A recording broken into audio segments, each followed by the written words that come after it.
$1,000, but somehow managed to transport dollars in that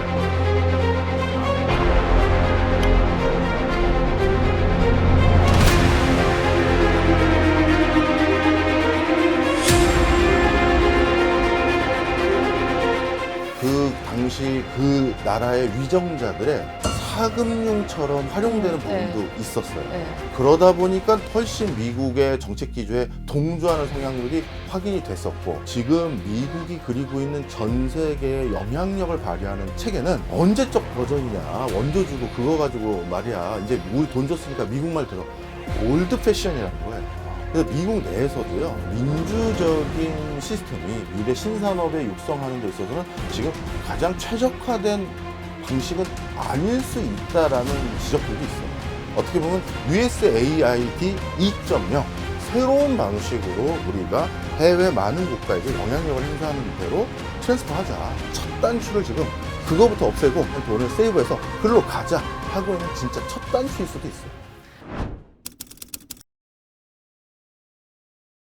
교수님, 지금 트럼프 행정부에서 대폭 축소하려고 하는 이 USAID 국제개발처럼 기관이 굉장히 유서가 깊은 데더라고요. 미국의 사실 대외 원조라는 것은 2차 세계대전 끝난 뒤부터 여러 부처들을 통해서 분산적으로 진행이 되어 왔었습니다. 그런데 본격적으로 냉전의 어떤 시발점이 됐던 61년에 존 F 케네디는 우방을 관리하고 자유진영을 어떻게 보면 수호하는 데 있어서 이렇게 많은 부처에서 분산적으로 어떻게 보면 체계적으로 진행하지 못하고 있는 대외 원조를 조금 일원할 필요가 있다라고 판단을 합니다. 그 뒤부터 여러 부처에서 흩어져서 진행되어 왔던 여러 대외 원조의 사업들을 일괄적으로 한 곳에 모으려고 결심을 하고요. 그렇게 해서 설립된 게 USAID라는 기관입니다. 그래서 USAID의 전신이었던 여러 부처가 흩어져서 대외 원조를 했던 것은 그 당시 소련이라는 어마어마한 경쟁 국가가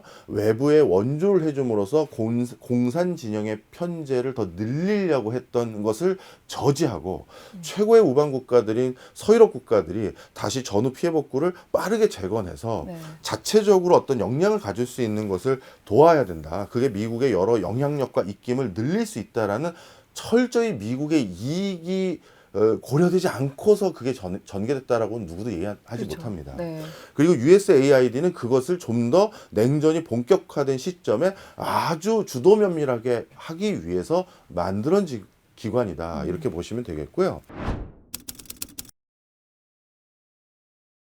미국의 생태계 아래서 같이 뛰어놀 수 있는 많은 우방을 만들려고 첫 번째로 선택했던 방법은, 원래 미국 기업이라든가 아니면 비즈니스 차원에서 많은 기업들이 외국에 나가서 투자도 하고 거기서 소비, 고용 이런 걸 하길 바랬는데, 워낙 경제적인 상황이 취약한 국가들은 사기업들 입장에서는 어떻게 보면 비용 편익이 안 나오는 거죠. 그렇죠. 그래서 이거는 어쩔 수가 없다. 국가가 먼저 그 나라의 기본적인 꼴을 갖추는 데 필요한 시드머니는 미국이 먼저 제공해 줘야 된다라는 판단이 일부 있었고요. 그다음 두 번째는 해당 국가의 거버넌스하고 결국 친해져야지만 그 나라가 친미 성향의 국가들이 많이 될 거 아니겠습니까? 원래 이것까지 기대했다고 저는 생각하지 않습니다만, 개도국들의 가장 큰 문제는 부정부패지 않습니까? 이렇게 미국에서 어떤 특정적인 사업 목적이 아니라 단순히 선의를 통해서 지원되는 적지 않은 사업들이 결국 그 나라의 거버넌스를 통해서 집행될 수밖에 없는 일부 기능들이 있거든요. 그러면 그게 어떻게 보면 그 당시 그 나라의 위정자들의 사금융처럼 활용되는 부분도 있었어요. 그러다 보니까 더더욱 USAID를 통해서 지원받은 금액에 대해서 후진국 개도국들이 더 적극성을 띨 수밖에 없었고, 그런 것들이 나왔을 때 훨씬 미국의 정책 기조에 동조하는 성향들이 확인이 됐었고, 트럼프 대통령이 이 USAID에 대해서 지금 이 기관이 수억 달러의 돈을 쓰면 안 될 곳에 쓰고 있다. 큰 사기를 치고 있는 집단이다. 이렇게 지금 맹공격을 하고 있거든요. 조직 구축 비용 이게 너무 많이 든다는 거예요. USAID의 이게 기능이 온전하지 않다. USAID를 통해서 선행을 추구하고자 하는 그런 어떤 뭐랄까요 행위에 우리가 대행 기관이 되겠습니다, 위탁 기관이 되겠습니다라고 하면서 정말 수백 수천 개의 기관들이 붙어 있어요. 이게 실질적으로 의미 없는 사람들 일자리만 챙기는 일이지, 이게 실제 어려운 아프리카 국가들이나 개발도상국 국가들을 도와주는 게 아니다라는 게 바로 그 숫자들, 점점 늘어나고 있는 그 숫자들을 가지고 얘기를 하고 있는 것이고요. 물론 여기에 저는 100% 동의하지 않습니다만 대표적으로 바티칸에서도 이번에 성명서를 냈죠. 네. USAID를 통해서 지원받았던 대표적인 기구 중에 하나가 미국 내 카톨릭을 기반으로 한 구호 단체들인데, 그 구호 단체들이 이제 한 푼의 돈도 못 받게 되니까 거기에서 일하고 있는 사람들의 일자리가 날아가기 생겼거든요. 근데 트럼프 쪽의 입장에서는, 트럼프 쪽의 입장입니다. 우리 돈으로 결국 그 사람들 일자리 월급 줬다라는 게 드러난 거 아니냐, 이게 뭐냐라는 USAID를 없애기 위한 명분을 그런 걸로 자꾸 제시하고 있는 것이죠. 미국에서 미국 의회에 직접 초대받아서 저희 나라의 어려운 상황을 도와주십시오라고 발표했던 미취학 아동에 준하는 어떻게 보면 성인이 아닌 청소년들이 꽤 있었습니다. 근데 실제 그러면 뭐 아프가니스탄이라든가 쿠웨이트라든가 이런 곳에서 전쟁의 피해를 입고 미국에 급박하게 와서 자기 나라의 피해 상황을 미 의회에서 발표했던 사람이라고 우리는 알고 있었는데, 나중에 보니까요, 특히 부시 행정부에서도 그런 일을 많이 자행했는데요, 그 미국에 있는 그 나라 대사관 직원의 자녀들이 와서 마치 현지 국가에서 내가 지금 막 도착해서 이런 피해가 있는 상황입니다 하면서 울면서 발표했던 몇 번의 사례가 있어요. 그런 것들을 사실 그 당시 사실 미국이 그걸 권했거든요. 여론에서 어떻게 보면 호응을 얻고자, 네. 그리고 예산 집행의 명분을 찾고자 본인들이 그런 것들을 부탁을 했는데, 이제 와선 이거 다 사기였다, 이런 식으로 지금 공격의 빌미를 제공하고 있는 상황이죠. 그러니까 사실 지금 뭐 트럼프 행정부에서 하는 모든 얘기가 다 옳고 지금 USAID가 하던 일들이 다 의미가 없다 이런 건 아니지만, 그렇죠. 말하자면 지금 공격의 빌미가 될 수 있는 그런 좀 흔적들은 좀 많이 남아 있는 상태긴 하다. 그렇습니다. 이 트럼프 행정부 지금 2기 전에도 이 USAID를 좀 폐쇄하거나 축소하자는 시도는 여러 번 있었다면서요? 네, 맞습니다. 트럼프 1기와 트럼프 2기의 어떻게 보면 정책적 기조는 똑같습니다. 그 당시에도요, 미국이 지금수 스케일로 계속 재정 지출을 계속했었을 경우에는 가장 중요한 요소는 2030년대 중반 이후에는 전 세계에서 경제 규모로서 가장 큰 국가가 미국이 아니라 중국이 된다라는 것들이 이미 드러났고요. 그런 상황에서 미국이 지금 전 세계 여기저기 나라에 큰 입김을 발휘하고 많은 나라에게 반강제적인 수준에서 이렇게 해, 이런 식의 우리는 조치에 따라, 이런 것들을 얘기할 수 있었던 게, 많은 나라들이 미국에서 장사하고 싶어서 그 관세 부과라든가 불편부당한 여러 가지 일들에 대해서 어쩔 수 없이 울며 겨자 먹기로 따르는 거였잖아요. 네. 그런데 2035년이 넘어간 이후에는 이제 중국의 경제 규모가 미국보다 더 커지거나 그에 준하는 수준이 된다면 이제 아무도 미국의 말을 그렇게 적극적으로 안 따를 게 뻔하거든요. 그렇다면 그 전에 지금 계속 이 스케일로 나가는 여러 고정비도 줄이고 미국의 방만한 어떤 재정 운영으로 부채가 늘어난 것도 일부 갚고, 그런 과정에서 미국의 여러 가지 위상을 다시 되찾기 위해서는 트럼프 1기 때도 여러 가지들을 정부 효율이라는 관점에서 없애고 통폐합하고 그 다음에 제거하기 위한 노력을 했는데, 그때만 하더라도 트럼프가 재선을 고민해야 되잖아요. 그럼 USAID를 기반으로 또 활동하고 일자리에 근무하고 있던 많은 사람들, 그리고 이거는 선행이라고 하는데 반대로 민주당에서 공격하기가 너무 쉽겠죠. 그러다 보니까 그때는 소극적인 행보를 보였다가 이번에 2기만큼은 자신이 이제 뒤를 볼 필요가 없으니까요, 내 원래 목표, 내 원래 이상을 실현하겠다라고 하면서 어떻게 보면 취임사에 아직 잉크도 안 말한 지금 이 상황에서 가장 먼저 시도하고 있는 행보 중에 하나가 이런 반대급부가 직접적으로 느껴지지 않는 것들에 대해서는 없앤다, 이걸 지금 적극하고 있는 거죠. 결은 똑같은 겁니다. 일단 사법부에서 요거를 일단은 좀 중단하라고 명령을 했어요. 네, 트럼프는요 비즈니스맨이에요. 네. 그래서 법적으로 위한 것들 중에서도 실제 자기가 그 뭐 범칙금 내거나 과징금 물고 야, 이 정도 과징금 물고 건물 올리는 게 나한테 더 이득이 하면 위법한 행위도 서슴없이 하는 그 도덕성을 가진 사람이잖아요. 네. 그런데 USAID가 폐지하면 너 위법한 행위다라고 얘기하면 폐지는 안 하고요. 대신 예산 결정 권한은 행정부가 가지고 있잖아요. 그렇죠. 그럼 폐지에 준하는 형태의 대폭적인 예산 축소만 할게 하고 넘어가면 끝인 거예요.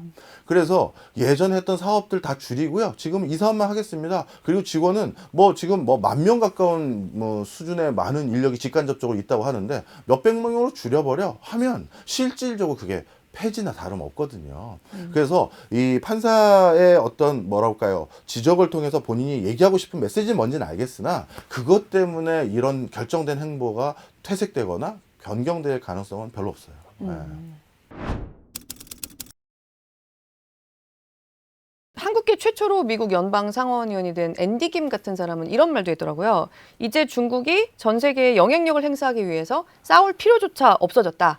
이거는 지금 중국 편을 늘리는 행위다. 사실 USAID의 이제 사업이 많이 축소가 되면 어쨌든 미국이 세계에 대해서 갖고 있는 어떤 영향력들은 좀 줄어드는 것들이 있을 것이다. 좀 이렇게 판단이 되니까 이런 얘기가 좀 나오는 것 같은데요. 예, 그런 우려도 분명 공존하고 있는 게 사실입니다. 사실 중국이 전 세계에서 자신의 영향력을 높이기 위해서 하고 있는 대표적인 행보가 우리가 1대1로라는 단어로 집약될 수 있지 않겠습니까? 그런데 그 1대1로로 많은 국가의 어떤 민심을 얻기 위한 적극적인 행보를 해왔어요.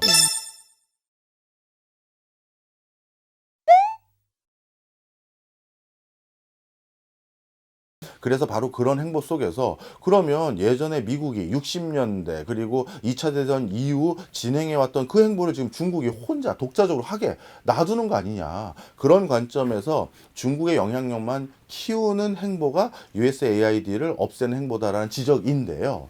그런데 거기에 대해서 반대하는 의견은 뭐라고 얘기를 했기 때문에 이번에 이렇게 USAID의 역할을 크게 축소하는데 방점을 찍었냐면 일단 미국이 대외 원조를 할 때 원조 자금을 준 그 국가들에게 반드시 요구했던 게 민주주의, 그 다음에 인권, 이런 것들에 대해서 자꾸 실현하기 위한 적극성을 띄어라라고 요구했었어요. 그래서 실제 USAID에서 했던 업무들 중에 하나가 뭐냐면 선거를 하고 싶다 우리도 민주주의로. 근데 선거를 할 수 있는 그것도 돈이 있어야 되잖아요. 전체 포스터도 붙이고 뭐 선거 뭐 사무소도 차려야 되고 투표소도 만들어야 되고 그런 것들에 대해서 지원도 해줬어요. 정책 자금으로. 그 얘기는 예전에 냉전에는 민주주의 체제를 가지고 온 국가들이 자연스럽게 시장 경제 체제까지 들어왔었고 그게 일원화됐었거든요. 그러니 그냥 자연스럽게 인권, 민주주의, 뭐 평등 뭐 이런 것들만 넘겨주면 미국의 편제로 들어올 수 있는 여지가 많았어요. 근데 요즘은 굉장히 그레이존에 해당되는 국가 시스템을 가지고 있는 나라가 많죠. 대표적으로 중국 같은 경우도 사회주의 국가인데 우린 중국식 사회주의야. 그래서 경제는 시장 경제 체제를 상당히 많이 도입했고 그렇지만 국가 거버넌스 체계는 사회주의야. 공산주의야. 이런 걸 지향하잖아요.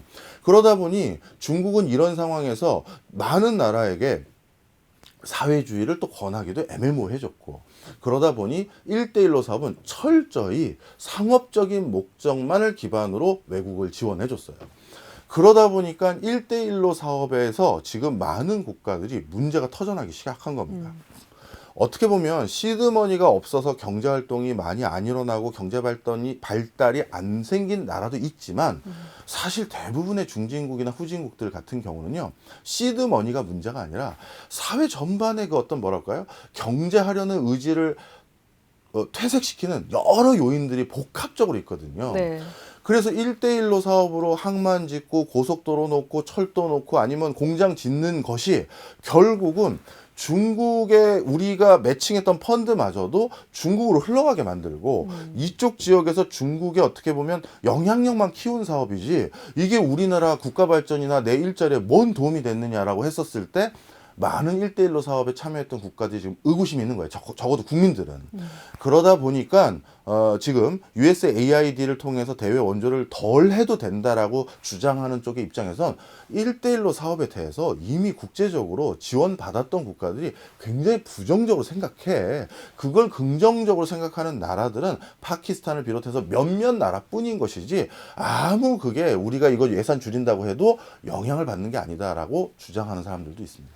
그리고 더 솔직하게 말씀드리면 미국이 이렇게 지속적으로 대외 원조를 꾸준히 챙길 수 있는 예산 자체가 정말 부족해지고 있는 게 더 솔직한 말이에요. 네. 그래서 그걸 그냥 돈이 없어서 못합니다 하면 국민들에게 지적받을 거 아니겠습니까? 그동안 살림을 어떻게 했길래 이렇게 돈이 이것도 없어진 거냐라고 할 수 있기 때문에 이런 것들로 우리가 미국 국익을 되찾기 위한 지출은 안 해도 될 정도로 중국의 방법이 잘못됐다. 그렇다고 하더라도 사실 중국이나 러시아에서 뭔가 뭐 자기네 진영을 좀 확대하기 위해서 1대1로 사업이 아니라고 하더라도 어쨌든 왜 돈 나오는 곳에 인심이 간다고 그런 쪽의 우려를 미국이 아주 안 할 수 있는 걸까? 그거 되게 궁금해지는 지점이거든요. 네, 중요한 지적을 해주셨어요. 네네. 어떻게 보면 미국의 영향력을 키우는 방법이 두 가지일 겁니다. 외국의 직접적인 도움이나 외국과의 직접적인 교류 협력을 증진시켜서 그걸 통해서 국제사회에서 중국보다 우위를 점하는 방법이 하나 있을 거예요. 그거는 답이 안 나온다. 돈으로. 네. 그러면 두 번째 선택은 뭐냐?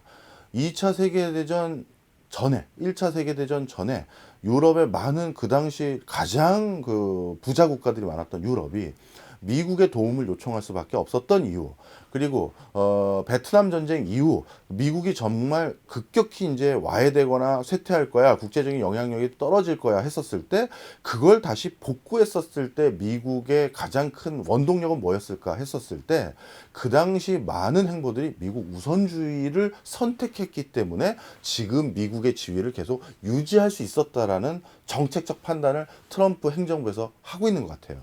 그래서 지금은 미국에 와서 한국도 공장 지어라. 그리고 미국에 뭐 어떻게 보면 장사하고 싶은 사람들에게 관세라는 게 입장료 받는 거잖아요. 그 입장료 내고 우리 쪽에 들어와서 장사해라고 하는 것들은 첫 번째는 많은 부가가치를 미국에 환류시키고, 그래서 궁극적으로 미국이 원하는 건 정말 만에 하나 3차 세계대전에 준하는 어떤 중국과 미국의 갈등이 상당 수준 이상으로 불거졌을 때 미국 내에 완결성을 가지고 있어야, 그래야 이 전쟁에서도 승기를 잡을 수 있다는 거예요. 그러려면 반도체 공장, 왜냐하면 군수물자에서도 반도체는 굉장히 중요한 요소고, 네. 그 다음에 에너지 부분에서도 에너지를 지금 2차 전지나 뭐 히토류, 그 다음에 신재생 에너지의 의존 체계를 빨리 쉬프트 해봤자 그걸 하기 위해서 보조금 지급한 거는 결국 거기에 지금 우위를 점하고 있는 건 중국 기업들인데 미국 보조금이 중국으로 흘러 들어가는 거 아니냐. 그러면 미국이 지금 가지고 있는 에너지 패권의 1등은 역시 석유와 천연가스거든요. 1등 산유국이고 쉐일 혁명까지 해서 쉐일과 관련된 기술도 압도적으로 점유하고 있어요.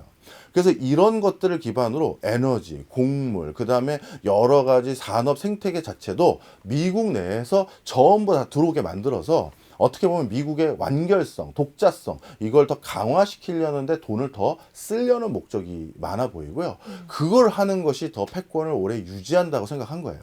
그럼 그런데 쓸 돈은 어디서 나오는데 지금도 부채가 아주 부채 때문에 허덕이는데, 그럼 불필요한데 줄이자. 외국에 돈 주는 거 줄여야지. 그거 안 하기로 했잖아. 이런 맥락인 거죠.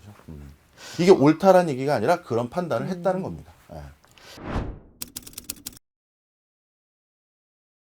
미국이 더 이상 세계에 민주주의를 전파하려고 하는 의지가 정 같지 않다. 좀 이렇게 볼 수도 있는 건가요? 맥락상 어떤 걸 많이 읽게 되냐 하면, 앞으로 미국이란 나라가 전 세계의 패권 국가를 계속 유지하기 위해서는 역시 경제력을 계속 가지고 있어야 되지 않겠습니까? 네. 근데 앞으로의 선도 산업이라고 할 수 있는 로봇, AI, 그 다음에 자율주행 자동차, 뭐 이런 많은 것들은 어찌 보면 남들이 가지고 있는 개인의 사적인 영역의 데이터라든가 남들이 내 사적 영역의 의사결정이라고 하는 것들을 전부 통폐합해서 프로토콜을 여기에 맞춰, 그리고 데이터는 전부 나한테 줘, 그리고 이 데이터를 기반으로 인공지능, 자율주행, 로봇 이런 걸 만드는 사람들에게 내가 전달해 줄 거야 라는, 어떻게 보면 국가 권력이 좀 더 우위를 점하고 있는 거버넌스 체계에서 훨씬 단기간에 성과를 많이 내왔어요. 그런 과정을 우리가 면면히 보고 있고 사실 그렇게 될 수밖에 없는 산업들이 많이 있거든요. 그래서 미국 내에서도요, 사실 민주적인 시스템이 미래 산업, 미래 신산업에 육성하는 데 있어서는 지금 가장 최적화된 방식은 아닐 수 있다라는 지적들도 있어요. 미국 상무부라든가 상무부에서 펀딩을 제공했던 여러 정책 연구소들은 중국이 어떻게 이렇게 빨리 캐치업할 수 있었느냐, 바로 개인정보 이용에 대해서 무시하고, 그리고 국가가 단일 프로토콜을 요걸로 만드십시다. 그래서 전기자동차 충전도 예를 들어서 초창기라면 많은 전기자동차 만드는 회사들이 별도의 그 콘센트 소켓을 다 다양하게 만들면 이게 호환성이 떨어지잖아요.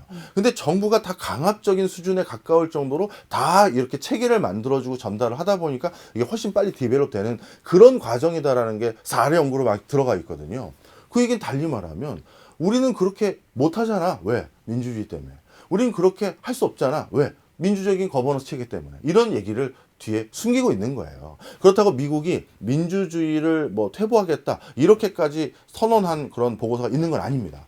그런데 이런 맥락상에서 전 세계적으로 요즘 일어나고 있는 여러 결이 뭐냐 하면 스트롱맨들의 복귀예요. 지금 푸틴, 시진핑, 그 다음에 튀르키예를 비롯해서 많은 국가들에게, 그리고 이스라엘도 마찬가지죠. 이 많은 국가의 거버넌스의 수장들이 굉장한 그립감과 독선에 가까운 의사결정을 주도하는 것들. 그리고 그게 체제가 바뀌는 게 아니라 계속 연임하는 국가가 너무 많잖아요. 네. 그게 지금은 뭔가 민주적인 결정을 통해서 모두가 동의하는 숙려 과정을 거치는 게 타이밍을 유실하는 거다라고 많은 국가의 유권자가 일부 판단을 했다라고도 볼 수도 있어요. 트럼프 대통령의 리더십의 스타일과 해리스의 리더십 스타일 분명 다르지 않습니까? 그런 과정에서 트럼프의 압도적인 손을 들어준 건 역시 그런 필요성을 느끼고 있는 게 미국 내부에 오피니언 리더들 뿐만 아니라 국민들의 민심도 들어가 있는 것이죠. 자, 그런 관점에서 많은 국가들에게 자신들이 옛날에 추진해왔던 그 민주적인 방식, 그걸 이입하기 위해서 원조를 해준다? 지금은 그 옷차림이 적합하지 않은 것 같은데요? 라고 생각하는 동조를 이끌어내기가 쉽지가 않을 거 아니겠습니까? 그러다 보니 여러 가지 맥락상에서도 그런 거에 대한 요구를 하면서 뭐 체제에 대해서 미국과 우호적인 체제를 늘리는 거 아무 도움 안 돼, 이렇게 생각하는 거죠.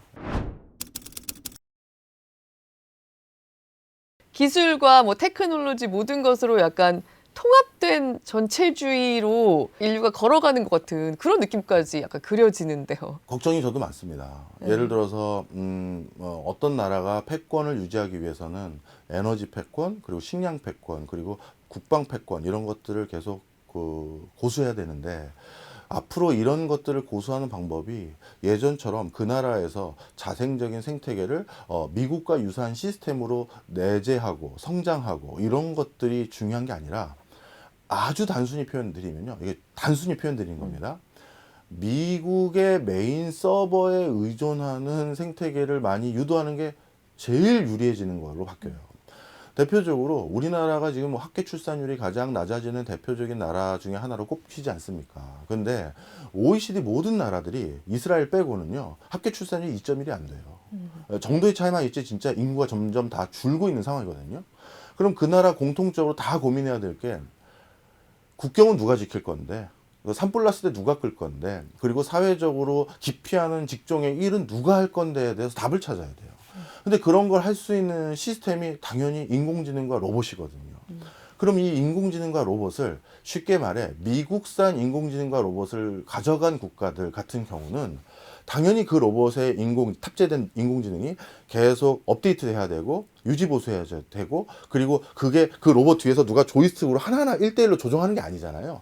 자율적으로 인공지능이 시스템적으로 판단하고 그 다음에 그걸 현장에서 대응을 하게 하는 건데, 그러면 그 인공지능의 지원 체계는 당연히 그 로봇을 판매한 회사의 미국 본사 또는 본사 근처에 있는 데이터 센터에서 메인 서버가 있겠죠. 네. 그러면 아주 또 노골적으로 표현을 드리면요, 미국의 무기나 미국의 무인화 어떤 시스템을 수용했던 국가는 반영구적으로 미국에 등을 줄 수가 없어요.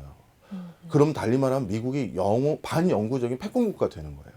예를 들어서 제가 예전에 우리나라 주요 부처에서 이 얘기를 하려고 엄청나게 한 20-30분 설명을 해야 됐던 게 있었어요. 뭐냐면 우리나라도 어느 순간 지금 학력 인구가 이렇게 줄어들고 있는 상황에서 네. 미국에서 만든 로봇을 받아다가 전방을 지키고 국경을 지킨다라고 했었을 때 갑자기 그 로봇들이 눈이 빨개지면 미군으로 바뀔 수 있어요. 그렇죠. 근데 제가 이걸 얘기하면 그래서 뭐 소버린 AI나 뭐 이런 얘기가 나오는데 맞습니다. 근데 옛날에 이런 얘기를 드리면 교수님 너무 나가셨어요. 어서 또 이 SF 많이 보시네. 이런 소리를 했거든요. 근데 얼마 전에 이스라엘하고 헤즈볼라 전쟁에서 네. 헤즈볼라 중간 간부들의 허리춤에 차고 있었던 삐삐가 동시에 폭파했잖아요. 그랬죠. 제가 말씀드렸던 대표적인 실사례 이건 거예요. 걔네들이 삐삐를 차고 있었던 이유는 핸드폰은 도감청이 될 수 있다. 그래서 우리는 옛날 버전인 삐삐를 차고 있으면 안전하다 했는데 그 삐삐를 동시에 폭파시키잖아요. 네. 충분히 시나리오상 가능해요. 기술적으로도 가능하고요.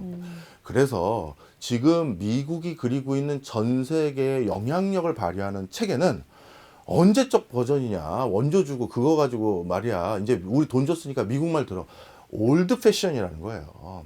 이제 인공지능과 로봇과 새로운 판이 연결되고 스타링크가 이제 보편적으로 그 네트워크를 지원해야 되는 상황이 됐었을 땐 이런 식으로 영향력을 행사하는 버전이 아니라 어떻게 보면 USAID 2.0 새로운 방식으로 우리가 해외 많은 국가에게 영향력을 행사하는 대로 트랜스퍼하자. 이거에 어떻게 보면 첫 단추를 지금 그거부터 없애고 그럼 그걸 바꾸기 위한 돈을 세이브해서 그걸로 가자 하고 있는 진짜 첫 단추일 수도 있어요. 근데 이게 되게 무서운 얘기인 게 네. 예를 들면 과거에는 미국 편을 만들기 위해서 내밀었던 카드가 민주주의, 인권, 인도주의 네. 이런 것들이었다면 이제는 우리 없이는 너희가 살 수 없는 기술, 메인 서버, 미국 내 힘과 패권이라는 얘기인 거잖아요. 네.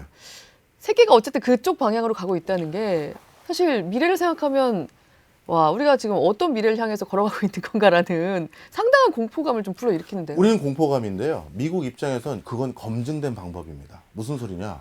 오늘 SBS에서 이게 녹화하고 있잖아요. SBS도 준조세처럼 국가에 세금 내시는 거 내겠지만 반대로 미국에게도 준조세처럼 매달 내는 돈이 있죠. 서버 이용료 내실 거 아니에요. 네. 그리고 그룹웨이로 내부에서 인트라망 유지하는 것도 상당히 많은 부분을 아마존 걸 쓰시는지 MS 걸 쓰는지 제가 그건 모르겠습니다만 네. 분명 내고 있거든요. 그래서 만약에 디지털 에어리어로 디지털 도메인으로 전 세계 지도를 그리면요. 미국 빅테크 기업의 서버라든가 여러 시스템을 이용하지 않는 국가들은 지금 제한적이에요. 그럼 디지털 영토에서 미국이 다 잡아버린 거거든요. 거봐, 우리가 이미 전 세계 대부분의 비즈니스나 경제활동 부분에서 준조세 형태로 다 돈을 걷고 있어. 그럼 그 다음에 물리적 영역에서 또 다른 그 매개물이 될 수 있는 AI와 로봇. 이제 SBS도 AI 기반으로 뭔가 컨텐츠 서비스 런칭하고 제휴하실 거란 말이에요. 그럼 그 AI, SBS가 독자 개발할 게 아니라면 결국 우리는 MS 오픈 AI를 링크드 해야 될 거야? 아니면 제미나이를, 구글의 제미나이를 링크드 해야 되는 거야? 각각 구독료 얼마인지 알아봐. 이 소리 언젠가 나오거든요. 그러면 그런 곳에 또 한 번의 파이프라인을 전 세계에 꽂는 게 지속적으로 영향력도 미칠 뿐만 아니라 모든 부가가치에 적지 않은 부분이 미국으로 환류될 수 있게끔 만드는 것이지 이거 올드 버전이라고 생각하는 것 같아요. 민주주의가 우선순위가 아니라 미국이 갖고 있는 그 디지털 영토가 우선순위고 미국의 기술 패권이 진짜 우선순위다. 이런 방향으로 가고 있는 그 어떤 경로에 이 USAID 폐쇄 내지는 축소라는 사실 굉장히 더 큰 그림이 있는 거네요. 이 그렇죠. 기관 하나의 축소가 아니라. 저는 이제 나중에 자연스럽게 대두될 그 또 다른 형태의 원조가 그러면 이 디지털 전환이 너희가 제대로 안 돼서 아직도 후진국, 개도국, 중진국에 있으니 이렇게 하자. AI 기반으로 공부할 수 있는 지원 우리가 해줄게. 서버 우리가 지원해줄게. 그리고 이런 것도 있잖아요. 사실 구글도 뭐 100불짜리 뭐 노트북 제공한다 뭐 이런 거 아프리카에 많이 했었잖아요. 네. 그런 거와 유사한 맥락으로 추가적인 지원들이 아마 다른 형태로 일어나지 않을까 생각합니다. 우리나라의 방위비 분담도 어떻게 보면 USAID의 논의의 일환이죠. 아니 한국이란 나라는 이제 어떻게 보면 진짜 선진국 중에 하나고 전 세계적으로 영향력 있는 국가인데 아직까지 왜 한국을 지키는데 우리가 돈을 왜 쓰는데 한국의 방위비를 일부 우리가 커버해 줬던 것은 물론 미국의 국익이 많죠. 중국 바로 옆에 있는 지정학적으로 얼마나 좋은 위치입니까? 미군 부대 두기에 참 좋은 곳이죠. 그런 거 다 있어서 있는 거지만 이제 와서는 니는 이제 선진국이니 우리가 이것도 일종의 원조 성격인데 이거 안 하겠다라는 얘기예요. 그래서 이런 비용 절감이 우리하고 무관한 일이 아니라 우리는 이제 USAID에 돈 받는 국가가 아니잖아요. 네. 그럼에도 불구하고 우리에게도 똑같은 스탠스의 여러 가지 뭐랄까 요구 사항들이 이제 밀려 들어오기 직전인 거죠.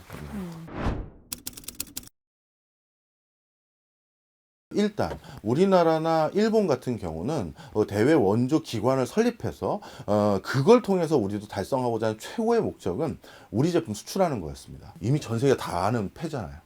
야, 니네 왜 도와주는지 우리 다 알아. 결국 이러다가 물건 팔려는 거 아니야? 이렇게 나오거든요. 그래서 이제는 미국이 빠진 자리를 우리가 메꿔준다고 한다 하더라도 반드시 우리 제품이 더 팔리게 만들려면 좀 더 세련된 방식의 원조를 우리도 해야 되는 상황이죠. 어떤 게 있을까요? 제일 좋은 방법은요. 네. 이제는 지속 가능성을 그들에게 만들어주는 방법이에요. 그래서 우리나라에선 요즘은 원조를 물적, 인적 자원으로 외국에 그냥 도로 놔주고 뭐 인프라 구축해주고 교육시켜주고 이걸 하는 게 아니라 한국에서는 어느 정도 쓰임이 다한 적정 기술이라고 하죠. 이 적정 기술이 우리나라에서 이미 다 쓰였어요. 그래서 우리 대표적으로 유선전화 관련된 인프라. 네. 우리는 이제 다 집에 누가 유선전화 없는 집도 많잖아요. 근데 해외 같은 경우는 아직도 그걸 요구하는 동네들이 있어요. 그렇다면 우리에선 이미 쓰임이 다한 그 기술을 어떻게 하는지 그걸 활용할 수 있는 기술까지 이전해줘서 그냥 니네가 이걸로 뭔가 이제 근현대화하는 작업을 해봐 라고 넘겨주는 것들이 훨씬 더 스마트한 방법으로 요즘은 알려지고 있습니다. 네. 이런 트럼프 특히 초기 2년에 네. 마지막으로 이런 트럼프 초기 2년에 한국은 어떤 식으로 대응을 하는 게 제일 좀 효과적인 대응이라고 해야 될까라고 생각을 하고 계신지가 좀 궁금한데요. 외교 쪽 교수님들하고 농담 삼아 술자리에서 농담입니다. 오해하지 마시고요. 뭐 이런 농담 한 적 있어요. 한국이 제일 고수일지도 몰라. 그래서 왜요? 그랬더니 트럼프는 평생 그 부동산 개발자, 부동산 그 중개인 이런 걸로 지금 성장해 온 사람이잖아요. 네. 협상의 달인이에요. 이 협상의 달인은 상대방이 기분이 엄청 상해서 협상 테이블에서 뛰쳐나가는 게 최악수예요. 무조건 앉아있게는 만들어야 아무리 기분 상하더라도 일단 앉아있게 얘기해야 딜을 볼 수가 있고 뭐래도 가져올 수가 있잖아요. 그런데 한국은 아주 공교롭게 트럼프가 당선될 때마다 대통령이 없어요. 일기 때도 없고 네. 지금도. 그래서 우리가 잠깐 시간들을 벌 기회가 우리가 의도한 건 아니지만 있어요. 다른 나라들이 지금 트럼프 대통령 자꾸 찾아가면서 어떤 딜을 보고 있는지를 더 우리가 모니터할 우리가 원한 건 아니었지만 그런 기회가 얻어진 거예요. 트럼프는 협상 테이블에 앉은 사람이 권한도 없는 사람을 앉혀놓고 얘기하진 않거든요. 예. 제가 무슨 대행입니다. 이건 의미가 별로 없다는 거 알거든요.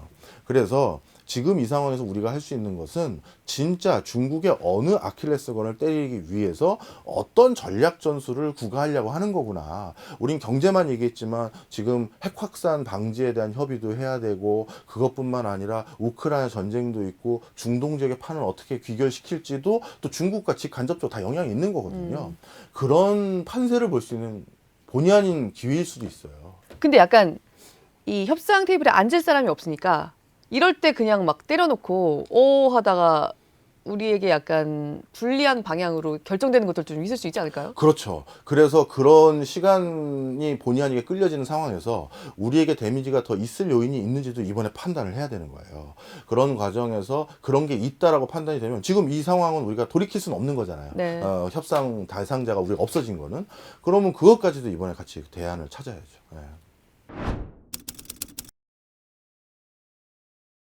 예를 들면 CFPB, 소비자금융보호국, 이 오바마가 만든 이 국도 지금 폐쇄하거나 아주 그냥 축소를 하려고 네. 하고 있는데 이게 사실 금융기관들의 도덕적 해이 같은 걸로 소비자들이 피해를 보는 데 대해서 되게 천문학적인 액수로 배상을 하라거나 뭐 저지하거나 이런 역할들을 분명히 좀 해왔던 기관이긴 하거든요. 네. 근데 이런 것도 없애려고 하는 것, 이런 것도 미국인들의 어떤 지지를 받을까요? 미국 내에서?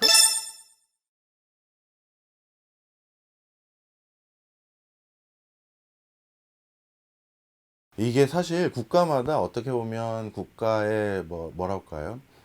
지향점뿐만 아니라 국가가 생각하는 거버넌스 체계에 대한 철학이 많이 다른데요. 미국은 지금 미국이라는 나라가 세계적으로 가장 선도하는 기술을 많이 갖게 됐던 가장 큰 그 환경은 새로운 거 하는 거에 제약이나 규제나 이런 것들로 그걸 억제하는 일들을 안 해왔기 때문이라는 거예요. 우리나라는 예를 들어서 운전석에 사람 없는 사람들이 없는 자동차가 돌아다니면 불법이었지만 미국은 구글이 뭐 미국 전역을 뭐 활보하고 있다. 그게 가능한 나라이기 때문에 자율주행이나 이런 걸 선도적으로 육성하고 있는 것이죠. 근데 지금 또 한 가지 중요한 변화 중에 하나가 바로 금융 시스템인데요. 이 암호화폐를 기반으로 해서 새로운 금융 생태계가 생겼고, 그리고 그것을 통해서 새로운 미국이라는 국가가 가지고 있는 금융 자본, 이게 전 세계의 영향력을 계속 유지하려면 이쪽 부분에서도 이 영민하고 똑똑한 많은 사람들이 새로운 금융 상품, 새로운 금융 대안들을 많이 만들어서 여기에서도 또 뭔가 큰 성과를 내줘야 되는데, 이런 금융 보호국 같은 게 만들어지면 어떻게 되느냐?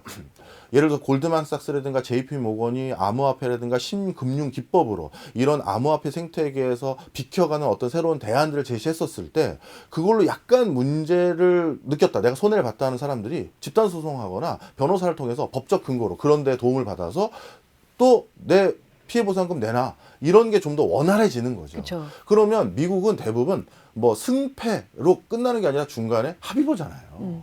그럼 시끄러우니까 얼마 주고 끝내자, 이렇게 되는 거예요. 그게 이런 뉴 비즈니스를 하는 사람들 입장에서는 전부 다 코스트거든요. 그래서 지금은 그런 거에 발목 잡게 만들 때가 아니다.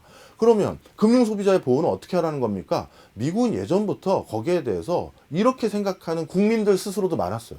내가 성인인데 내 돈 가지고 내가 판단해서 넣었는데 왜 국가가 날 아이 취급하냐? 나 그거 엄청 위험한 거 알고 내 돈 넣었어. 그러면 내가 그거 전부 다 고스란히 뭐 영원이 되더라도 내 판단으로 내가 빵원이 된 건 내가 감내할 텐데, 만약에 내가 그걸로 큰 돈 벌 수 있는 기회를 국가가 이거는 제도권에서 아직 용인되지 않는 금융상품이나 금융기법이기 때문에 투자할 수 없습니다. 내가 돈 벌 수 있는 기회를 네가 왜 막는데? 이런 논조도 미국에 많거든요. 바로 그런 맥락 속에서 원래 미국의 그 기질을 더 북돋아 주자. 그래야 이런 금융 쪽에서도 탈달러 하려는 여러 노력도 있지 않습니까? 그런 부분에 대한 새로운 대안도 미국이 찾고자 하는 그런 목적도 같이 있는 겁니다. 이게 되게 두 가지가 공존하는 것 같아요. 사실 되게 극단적으로는 최근에 그 맨해튼에서 UNH, 네. 유나이티드 헬스케어 그 사장을 이 총격으로 사망했잖아요. 여기에 또 굉장히 그 막 환호를 보내는 세력들까지 나타나서, 사실 보험사들이 트럼프 대통령 행정부에서는 되게 막 이제 규제 완화되고 해가지고 돈 잘 벌겠네라고 했다가 트럼프 대통령도 눈치 딱 보고 보험사들 조사 좀 해라, 이렇게 됐잖아요. 예. 그러니까 사실 금융위기 이후로 방금 말씀하셨던 미국인들의 그런 어떤 자유주의적인 사고방식, 내가 알아서 한다는 그런 거가 많이 좀 퇴색되기도 맞습니다. 하고, 좀 굉장한 어떤 비극을 겪은 가족들도 많이 있고. 그럼요. 한쪽은 그런데 다른, 말하자면 좀 더 고전적인 미국 금융이라고 할 수 있는 예. 그런 쪽에서는 예. 내가 알아서 해. 예. 그런 부분에 양쪽의 알력 같은 게 지금 미국에서 분명히 일어나고 있다. 정확한 진단을 해주셨어요. 어떤 정책이 늘 한쪽 방향으로 계속 갔던 나라는 별로 없죠. 네. 이쪽 쭉 가다 보면 거기에 대한 부작용이 확 도드라질 거 아니겠습니까? 그땐 또 반대쪽을 유권자들이 선택하거나 그런 걸 원할 때도 있어요. 또 어떨 때는 글로 너무 빨리 가는 것 같습니다 하면 좀 천천히 가도록 요구하는 경우도 있죠. 지금 트럼프도 계속 그 과정에서 수위 조절하는 거예요. 속도 조절하고. 하지만 지향점은, 이 사람은 한결같은 말은 그래도 하는 스타일이라서 그 과정에서 어떻게 보면 전술을 막 헷갈리게 하는 경우는 있습니다만 자기가 어딜 향해서 달려가고 있는지는 다 알고 있기 때문에 아마 금융 부분에서도 이런 보호와 관련된 그리고 이런 기능도 많이 축소될 것으로 봅니다. 근데 우리나라도 그렇고 많은 국가들이 말하자면 이 미국이 지고 있는 막대한 재정 적자, 이걸 약간 나눠받는 식으로 맞습니다. 미국이랑 관세 협상을 하게 될 가능성이 크다는 그런 생각이 드네요. 네. 전 세계적으로 어떤 패권 국가가 지속적인 패권을 유지할 때는 어떤 국가들과 어떤 대상자들의 희생이 늘 있어 왔잖아요. 대영 제국 때 식민지들, 그 다음에 뭐 포르투갈, 스페인 또 대항해 시대의 중남미 국가들, 뭐 이런 여러 가지 그런 결들이 있었죠. 그리고 소련 같은 경우 위성 국가들의 또 약간의 뭐랄까요, 뭐 본인들의 이익을 일부 소련을 중심으로 편제하면서 상실했던 거. 근데 미국은 이제 어떻게 보면 그걸 또 한 번 선택한 거예요. 자신의 권한을 유지하기 위해서 많은 국가들에게 추가적으로 똑같은 100원의 이익이 생겼는데, 그동안은 뭐 5대5로 나눴던 6대 미국이 4로 나눴는데 이제 이건 안 될 것 같아. 내가 더 가져가야겠다. 이런 노골적인 얘기하는 거죠. 정확한 진단하신 겁니다.